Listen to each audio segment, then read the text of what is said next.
What do we mean by authentic? Something that is original, the first instance of a phenomenon. Claims of authenticity can be qualified along various criteria. The criterion I prefer is temporal proximity to the referent event.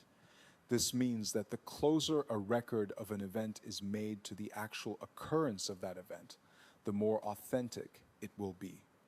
In this video, I will identify authentic Christianity using this historiographical approach. Before commencing, I want to acknowledge the argument that, in some cases, temporal distance may allow for a comprehensive assessment of context and circumstance, allowing a less biased and more accurate analysis of prior events. While certainly valid in some cases, I am not sold on the universality of such a claim, especially with reference to religious texts. Typically, the closer a claim can be located with respect to its spatio-temporal referent, the more authentic it must be relative to claims compiled later in time. Suppose I ask you to recount what you had for breakfast today.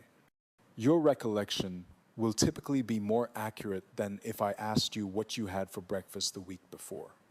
Your description of last week's breakfast may be more elaborate, structured, even poetic, but this conceptual elegance comes at a cost of a lost authenticity.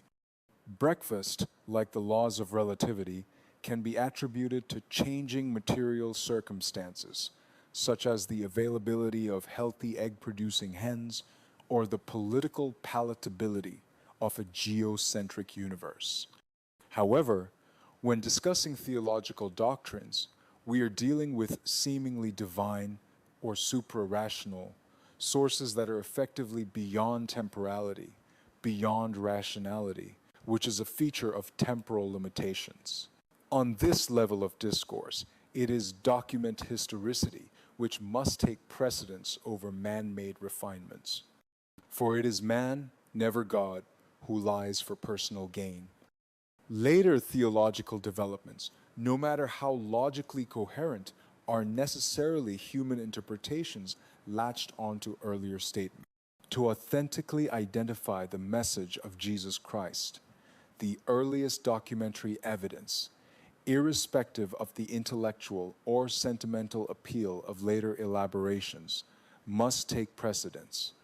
Working from this principle of chronological precedence, then, let us first define Christianity broadly as a plurality of rituals and belief systems attributed to the founding personality of Jesus Christ. On these grounds, the earliest canon that could be classified as Christian is the Marcionite Bible, compiled by Marcion of Sinope within the century of Christ's crucifixion. This text, thought to be circulating among early Christians as early as 115 AD, predates Orthodox canonical consensus by at least 2 centuries.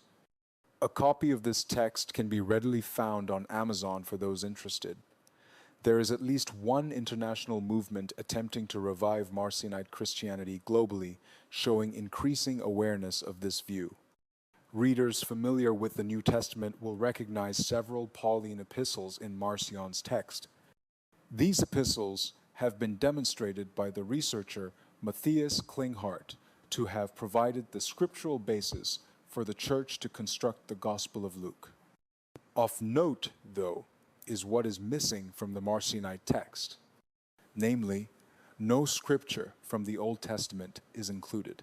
This reflected a core belief of Marcion and many early Christians. The loving and merciful God of Christ was not the same deity as the jealous and demanding Yahweh of the Israelites. This could suggest Marcion had advocated for a plurality of divinities, similar to many Gnostic sects at the time. According to the Gnostics, Jesus of Nazareth was a messenger from the true God, the Source, sent to liberate us from the realm created by the false god, the demiurge, Yaldabaoth, or Yahweh. Like Marcion, the the Gnostics recognized the divinities described by Christ, and the Israelites were fundamentally different. Now, while the Gnostics explicitly acknowledged Yahweh as the false creator, I could not find Marcion making a similar claim explicitly. Additionally, while no scriptures from the Old Testament were included in the Marcionite collection, there are enough references by Jesus to earlier Abrahamic figures like Moses and David to suggest Marcion acknowledged there was a continuity between the narratives. All this is necessarily speculative, as we may never know what official Marcionite doctrine was. Both Marcionite and Gnostic churches flourished during the first few centuries of the previous millennium, until they became suppressed and branded heretical by doctrinal Christianity. So, how did the official biblical canon form? As legend has it, the Roman Emperor Constantine converted to Christianity, which radically shifted the theological doctrine of the empire. To commemorate his salvation, Constantine ceded full temporal and spiritual authority to Pope Sylvester, which provided the Church the necessary resources to begin compiling the biblical canon. There are at least 3 reasons to question this account. First, as is now acknowledged by the Church, the famous donation of Constantine was an 8th century forgery exposed by Lorenzo Valla in the mid-15th century. This forged document supported papal claims of dominion throughout the Middle Ages, which remained in Church hands despite their explicit acknowledgement of the fraud. Second, Constantine's conversion is not documented outside the same organization that had forged the donation of Constantine. There is no archaeological evidence, for example, indicating disproportionately widespread adoption of Christian symbolism during Constantine's lifetime. Rather, it was the solar god Sol Invictus who was the dominant social icon during Constantine's life. What about Constantine's deathbed baptism, which has been verified independently? Well, what about it? Why did it take so long after Constantine's alleged conversion several decades prior? Deathbed baptism was a common practice among Roman elites playing Pascal's wager. If there's a heaven and you're already dying, what's there to lose? I'm certain several contemporary personalities can relate. A third reason for doubting the doctrinal story comes from analyzing the Pauline corpus itself. Bart Herman has shown how at least 6 of the Pauline letters are definitively forgeries. These include 1st and 2nd Timothy, Titus, Ephesians, Colossians, and Hebrews. These epistles, which are not part of the Marcionite collection, describe bishop-deacon hierarchies and other ecclesiastical structures that emerged well after Paul's time. In fact, the authors Herman and Robert Price go further, suggesting that most, if not all, Pauline letters were either forged or edited in the 2nd century. Given this timeline of events, it can be argued that the so-called Pauline letters, surreptitiously discovered in the 2nd century, were, in all likelihood, counterpoints devised to stem the growing influence of Marcionite churches, which, according to the principle of chronological precedence, were following a more authentic iteration of Christianity. If the arguments presented so far are valid, it could be asked why the biblical canon was amended to the extent that it was.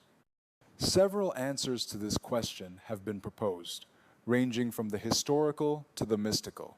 This is an extensive topic that warrants its own discussion and is secondary to the point I wanted to emphasize in this video. Doctrines of the divine, by definition, must be eternally applicable. If such doctrines are revealed to man, they cannot be impartial or fragmentary. Divine doctrines must be applicable across all times and places by principle.